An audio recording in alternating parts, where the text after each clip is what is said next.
पिछले वीडियो में हमने कश्यप ऋषि से लेकर कश्मीर के पहले मुस्लिम शासक रिंचन तक का इतिहास बताया। उसके बाद का इतिहास आज के वीडियो में जानेंगे। मित्रों, पिछले वीडियो में हमने देखा कि रिंचन नामक एक बौद्ध राजकुमार जान बचाकर कश्मीर भाग आया था। उसका राज्य छिन चुका था, उसके माँ बाप को मारा जा चुका था। कश्मीर के राजा सहदेव व सेनापति रामचंद्र ने उसे शरण दी थी। यही नहीं, रामचंद्र ने अपनी बेटी का विवाह भी उसके साथ किया। परंतु इस्लामिक प्रभाव के कारण रिंचन ने अपने ही ससुर रामचंद्र को मारकर स्वयं राजा बन जाता है। हमारी हिंदू संस्कृति हमेशा ही दया, प्रेम व परोपकार करना सिखाती है, परंतु हमें इतिहास से भी सीख अवश्य लेना चाहिए। भारत देश में आज भी विशेष समुदाय के शरणार्थी उपद्रव मचाए हुए हैं। पश्चिम बंगाल व दिल्ली में रोहिंग्या मुस्लिमों ने किस कदर आतंक मचा रखा है, यह किसी से छिपा नहीं है। हिंदुओं को अब यह अवश्य समझना चाहिए कि हमें किसको शरण देना चाहिए और किसको नहीं। आज का वीडियो देखने के बाद आप निश्चित ही जान पाएंगे हमारे पूर्वजों ने जिन्हें शरण देने की गलती की, आज हम उसी का खामियाजा भुगत रहे हैं। पूरे भारत देश में सैकड़ों मिनी पाकिस्तान व कश्मीर बन चुके हैं, जो समय आने पर भारत के खिलाफ ही लड़ेंगे। तो चलिए शुरू करते हैं कश्मीर के इतिहास का भाग 2। नमस्कार, मेरा नाम है धीरेन्द्र और आप देख रहे हैं दी साइंटिफिक हिंदू। मित्रों, रिंचन एक बौद्ध था जो तिब्बत से आया था और राजा बनने के बाद उसने इस्लाम अपना लिया था।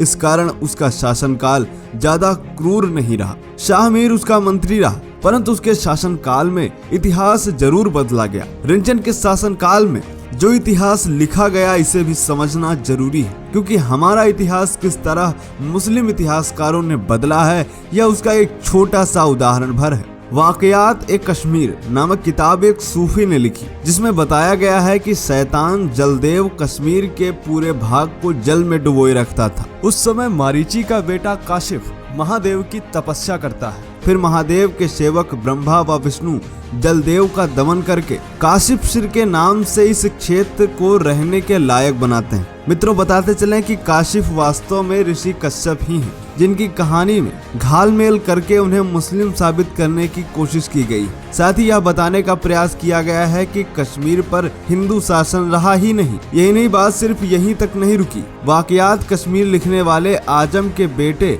बदिउद्दीन ने इस झूठी कहानी को और भी आगे बढ़ा चढ़ा कर लिखा। उसने लिखा कि कश्मीर पर आदम के समय से लेकर सन 1100 तक मुसलमानों का शासन था, जिसे हरिनंद नाम के एक हिंदू राजा ने आक्रमण करके जीत लिया। उसने यह भी लिखा कि कश्मीर की जनता को इबादत करना स्वयं हजरत मूसा ने सिखाया। यही नहीं, इसके मुताबिक मूसा की मौत भी कश्मीर में ही हुई। पृथ्वीनाथ कौल बामजई एक प्रसिद्ध इतिहासकार हुए हैं, जिन्होंने सबसे प्रामाणिक इतिहास लिखा है, परंतु इसमें भी थोड़ा बहुत फेरबदल होने की आशंका है। इस तरह आप स्वयं अंदाजा लगा सकते हैं कि मुगलों ने किस तरह कश्मीर ही नहीं पूरे भारत का इतिहास बदल दिया होगा। आज मंदिर या मस्जिद को लेकर जो झगड़े होते हैं, धर्म को लेकर जो दंगे होते हैं, उसका सबसे बड़ा कारण एक झूठा इतिहास भी है। खैर, आगे बढ़ते हैं। मित्रों, जिस तरह रिंचन अपने ससुर रामचंद्र को मारकर राजा बना था, उसी तरह उसके मंत्री शाहमीर ने भी रिंचन को मारकर स्वयं राजा बन गया। इसके बाद 222 वर्षों तक शाहमीर के वंशजों का शासन रहा। इस दौरान केवल इतिहास में छेड़छाड़ की गई,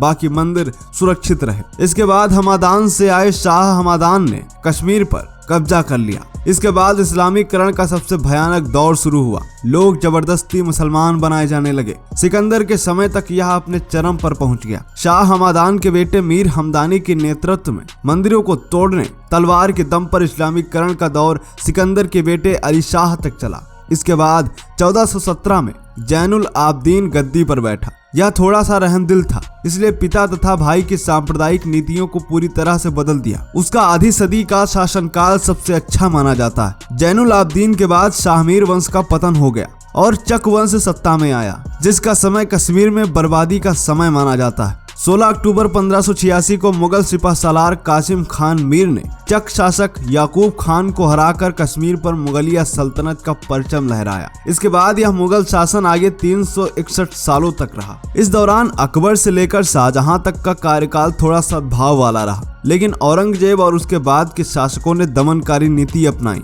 इस दौरान हिंदुओं के साथ साथ शिया मुसलमानों को भी प्रताड़ित किया गया। इसी काल में ज्यादातर मंदिर नष्ट कर दिए गए। हिंदुओं को खुलेआम पूजा करने पर रोक लगा दी गई। इसके बाद सन 1753 में अहमद शाह अब्दाली के नेतृत्व में अफगानों ने कश्मीर पर कब्जा कर लिया। अफगानों के अत्याचार की कहानियां बेहद ही खौफनाक हैं। 67 सालों तक अफगानों का शासन रहा। अत्याचारों से त्रस्त कश्मीरी हिंदुओं ने पंजाब के सिख राजा रणजीत सिंह से मदद की गुहार लगाई।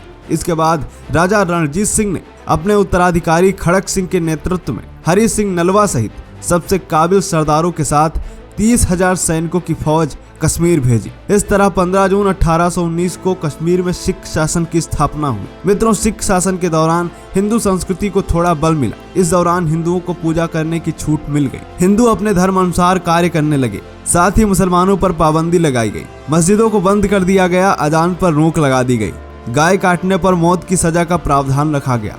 इस दौरान सैकड़ों को हत्यारों को फांसी दी गई। महाराजा रणजीत सिंह पंजाब के शासक थे। उनकी राजधानी लाहौर थी। वह वहीं से कश्मीर का शासन चलाते थे। यानी हम कह सकते हैं कि उन्होंने कश्मीर को पंजाब में मिला लिया था। अपने अंतिम दिनों में महाराजा रणजीत सिंह ने गुलाब सिंह को कश्मीर का राजा बना दिया। सन 1839 में महाराजा रणजीत सिंह की मृत्यु हो गई। इसके बाद लाहौर का सिख साम्राज्य बिखरने लगा। सन 1845 में अंग्रेजों ने लाहौर पर आक्रमण कर दिया और अंततः 10 फरवरी 1846 को सोबराओं के युद्ध में निर्णायक जीत हासिल की। इसके बाद 16 मार्च 1846 को अंग्रेजों ने गुलाब सिंह के साथ अमृतसर संधि की, जिसमें 75 लाख रुपयों के बदले गुलाब सिंह ने जम्मू और कश्मीर राज्य अंग्रेजों से खरीदा और जम्मू कश्मीर को पंजाब से अलग स्वतंत्र राज्य बनवाया। यही कारण रहा कि अंग्रेजों के खिलाफ भारत की लड़ाई में एक भी कश्मीरी नागरिक शामिल नहीं हुआ और इसीलिए इतिहासकार यह कहते हैं कि कश्मीर भारत का हिस्सा नहीं है, बल्कि वह एक अलग रियासत है। इसके बाद राजा हरि सिंह का राज्य आते आते मुसलमान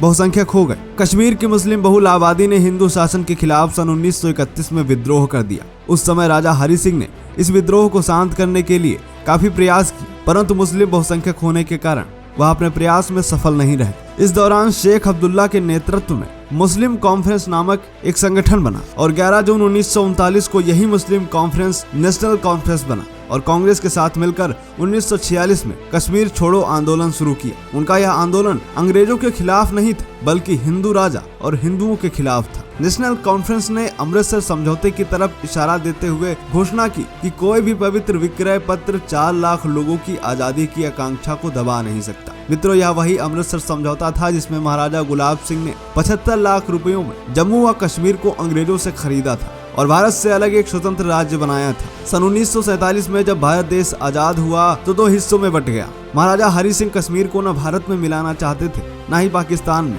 जवाहरलाल नेहरू ने सरदार वल्लभ भाई पटेल को पत्र लिखकर कहा कि वह कश्मीर के राजा हरि सिंह को समझाएं और कहें कि महाराजा हरि सिंह नेशनल कॉन्फ्रेंस से समझौता कर ले, अन्यथा पाकिस्तान कश्मीर पर हमला कर देगा। परंतु सरदार पटेल ने महाराजा हरि सिंह पर दबाव डालना उचित नहीं समझा। बाद में पाकिस्तान की सेना ने कबायलियों के साथ मिलकर कश्मीर पर हमला कर दिया, जिसका साथ कश्मीरी मुसलमानों ने भी दिया और एक बड़े हिस्से पर पाकिस्तान ने कब्जा कर लिया। इसके बाद मजबूरन महाराजा हरि सिंह को अपने खिलाफ खड़े संगठन नेशनल कॉन्फ्रेंस से समझौता करना पड़ा और सरदार पटेल के सहयोग से भारत में विलय के शर्तनामे पर दस्तखत हुए और शेख अब्दुल्ला को कश्मीर की बागडोर सौंप दी गई। मित्रों, इतिहास के तथ्य अपनी जगह रह जाते हैं, भविष्य उनके सही या गलत की पहचान करता है। इतिहास हमें बहुत कुछ सिखाता है, बस हम में सही समझ होनी चाहिए। जो समाज इतिहास से सीख नहीं लेता उसका पतन निश्चित हो जाता है और हमारा तो आधा इतिहास ही बदल दिया गया है। ऐसे में हमें सही तथ्यों को खोजकर फिर से अपना गौरवशाली इतिहास रचने की आवश्यकता है। यह वीडियो भी काफी लंबा हो चुका है, इसलिए मित्रों इससे आगे का इतिहास अगले वीडियो में बताएंगे। मिलते हैं आपसे अगले वीडियो में, तब तक के लिए जय हिंद, जय भारत,